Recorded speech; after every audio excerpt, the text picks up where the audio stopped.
Hi everyone, so in this video हम बाकी के जो ग्लाइकोलिसिस के टॉपिक्स हैं उनके बारे में बात करने वाले हैं। सबसे पहला टॉपिक हमारे सामने आता है एनर्जेटिक्स ऑफ ग्लाइकोलिसिस।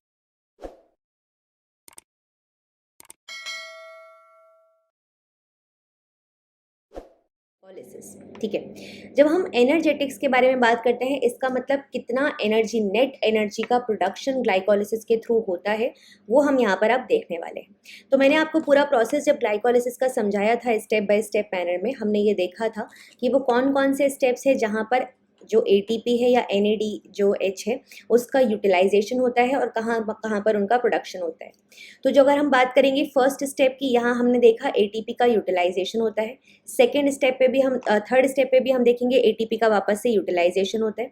उसके बाद जब हम आगे चलते हैं हम देखते हैं कि यहाँ पर NADH का फॉर्मेशन होता है, दैट इज 2 NADH मॉलिक्यूल्स का यहाँ पर फॉर्मेशन होता है।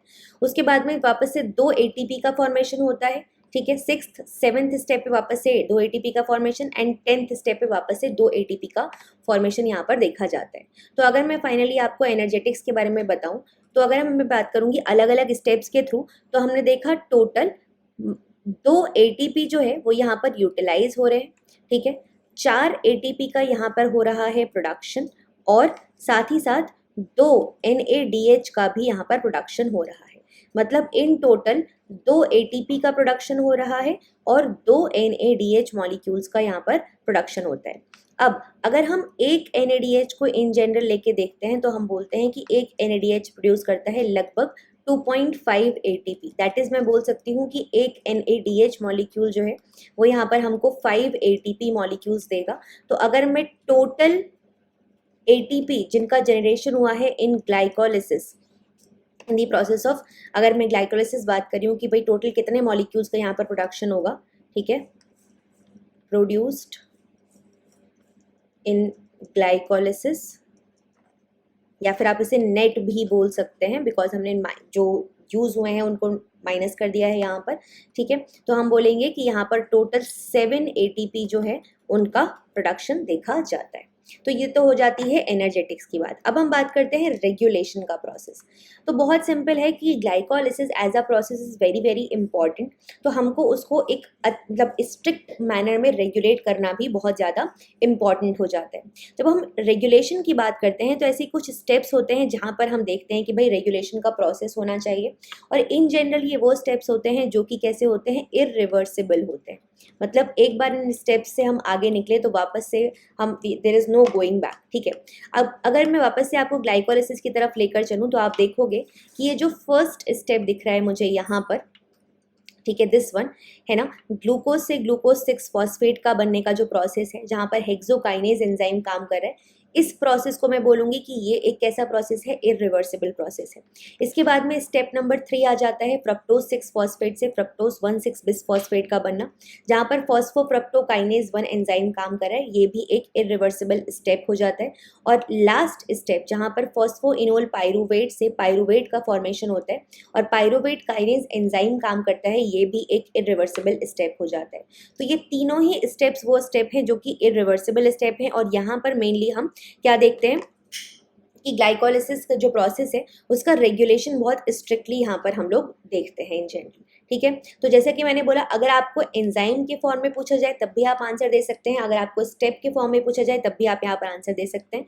तो पहला स्टेप कौन सा हो जाता है यहाँ पर, ग्लूकोज से ग्लूकोज 6 फॉस्फेट का फॉर्मेशन, और यहाँ पर जो एंजाइम काम कर रहा है उसका नाम है हेक्सोकाइनेज।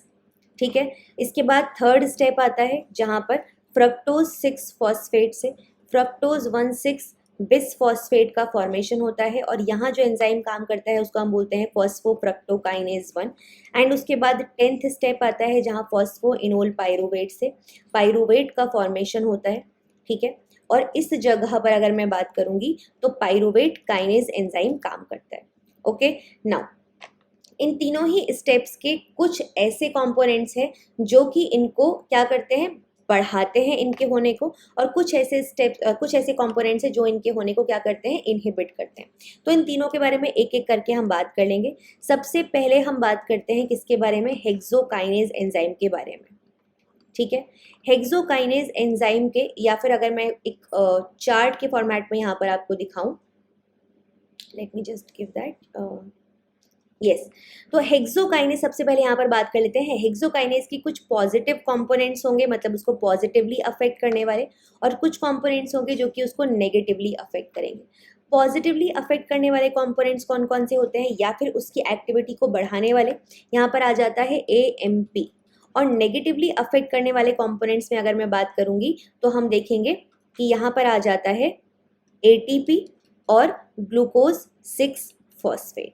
ठीक है, देन चलते हैं हम लोग नेक्स्ट स्टेप की तरफ और नेक्स्ट एंजाइम की तरफ। नेक्स्ट स्टेप आ जाएगा फॉस्फोफ्रक्टोकाइनेज एंजाइम 1 वाला, फॉस्फोफ्रक्टोकाइनेज 1। ठीक है, यहाँ पर भी कुछ पॉजिटिव कंपोनेंट्स होंगे और कुछ नेगेटिव कंपोनेंट्स होंगे। पॉजिटिव में यहाँ पर नाम आ जाएगा किस किस का, एक तो अगेन AMP का। अभी मैं आपको इसका एक लॉजिक भी समझाऊंगी कि why there is AMP and ATP, इसका क्या लॉजिक होता है एग्जैक्टली। तो AMP यहाँ पर पॉजिटिवली इसको रेगुलेट कर रहा होता है, प्लस फ्रक्टोज 2,6 बिसफॉस्फेट जो है वो भी यहाँ पर इसको पॉजिटिवली अफेक्ट करता है। ठीक है, फिर नेगेटिव अगर हम स्टेप की तरफ चलेंगे वापस से यहाँ पर, तो नेगेटिवली इसको अफेक्ट कर रहा है वापस से ATP और साथ में सिट्रेट, साथ में सिट्रेट। ठीक है, नेगेटिवली इसको ATP सिट्रेट एंड इसके अलावा H+ भी इसको नेगेटिवली अफेक्ट कर रहा होता है। ओके, देन आगे चलते हैं next in the third enzyme की तरफ, and the third enzyme is pyruvate kinase. Pyruvate kinase की भी कुछ पॉजिटिव अफेक्टर्स हैं एंड कुछ नेगेटिव अफेक्टर्स हैं। अगर मैं पॉजिटिव अफेक्टर्स की तरफ बात करती हूँ तो ये आ जाता है आपका वापस से AMP adenine monophosphate, and negative effectors में यहाँ पर आ जाएंगे वापस से आपका ATP, ठीक है, alanine and then there is acetyl coenzyme A। Okay, तो ये कुछ मेजर अफेक्टर्स। अब जरा एक बार रिएक्शन की तरफ चलते हैं। ठीक है, आप समझने की कोशिश कीजिएगा। देखिए, जब कभी भी हम किसी रिएक्शन को देखते हैं तो हम क्या बोलते हैं कि उसमें जो चीज़ सबस्ट्रेट की तरह यूज़ हो रही है, अगर मैं उसका अमाउंट बहुत, या प्रोडक्ट का अमाउंट अगर मैं बहुत ज़्यादा क्या कर दूं, बढ़ा दूं, तो बहुत सिंपल बात है कि वो चीज़ रिएक्शन को इनहिबिट करने लग जाएगी। ठीक है, प्रोडक्ट का अमाउंट मुझे क्या चाहिए, कंपैरेटिवली कम चाहिए, है ना। या प्रोडक्ट, आपने देखा होगा प्रोडक्ट बहुत ज़्यादा बढ़ेगा तो वो फीडबैक इनहिबिशन करने लगता है। तो कहीं ना कहीं वो वाले कॉन्सेप्ट यहाँ पर काम कर रहे होते हैं।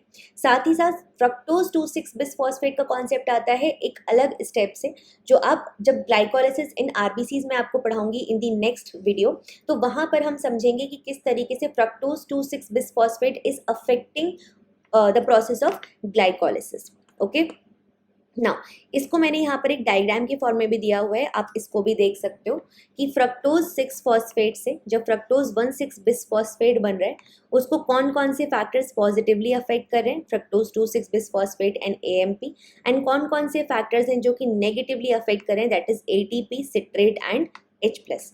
फाइनली पायरुवेट काइनेज में ATP, alanine and then fructose 1,6 bisphosphate इसको पॉजिटिवली अफेक्ट कर रहा होता है। तो मैं यहाँ पे लिख देती हूँ ये चीज़ भी।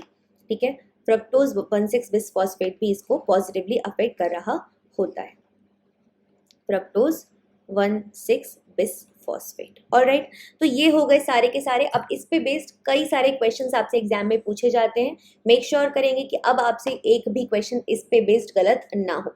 नेक्स्ट क्लास में हम पढ़ने वाले हैं रेगुलेशन ऑफ ग्लाइकोलाइसिस, या फिर glycolysis in the case of RBCs किस तरीके से होता है, क्या चेंजेस वहाँ पर हम देखते हैं, उसके बारे में हम बात करेंगे। एंड उसके बाद मोर ओवर हमारा लाइक अगर मैं एक ओवरव्यू में बात करूं तो आपका ग्लाइकोलाइसिस का प्रोसेस मोस्टली कवर हो चुका होगा।